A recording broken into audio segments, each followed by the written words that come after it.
নমস্কাৰ আজি হ'ল ডে 2 ইণ্টাৰ্ণশ্বিপৰ তাকে ওলাইছোঁ বৰষুণো দি আছিলে এটা ছাতি দুটা মাৰো বৰষুণ ছাতি দুটা দি দিলে ক্লাছ কৰি মেলি এতিয়া লাঞ্চ টাইম খাব হৈছে লাঞ্চৰ পিছত ক্লাছ কৰি আকৌ আমি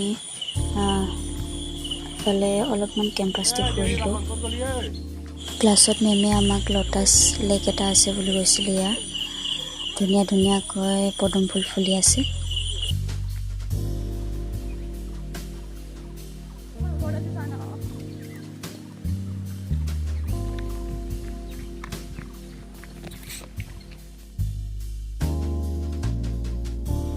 আজিলৈ মানে বাই